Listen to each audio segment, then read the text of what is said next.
Míjo, myslíš, že je to vážně on? No jasně, podívej, jak je zhoubovaný. Je divnej.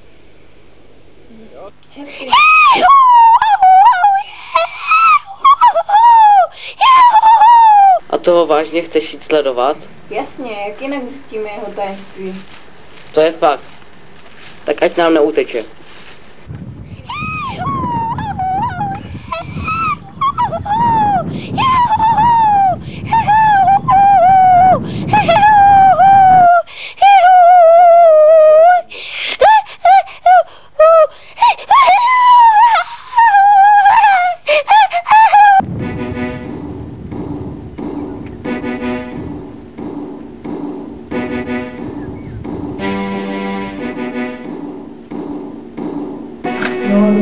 Jo.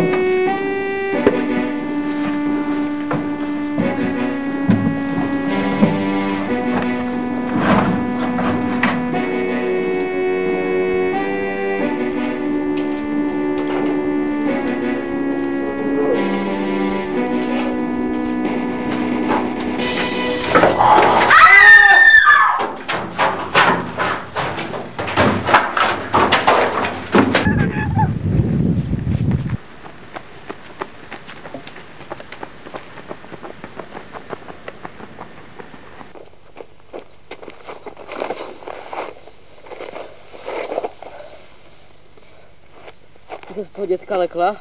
No, je divnej. Jo, je divnej. Půjdem dom? Jo, já nevím, kde jsme. Já taky ne. Hele, dědek. Radši se schováme. Co dělá?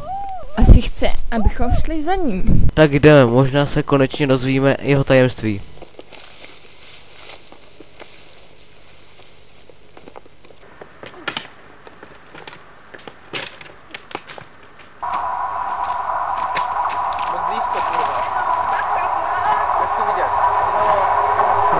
Dědo, uhni, zajede tě to.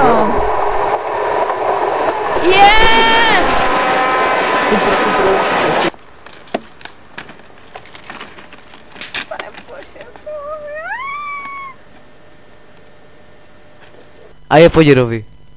To je strašný, jak teď zjistíme jeho tajemství.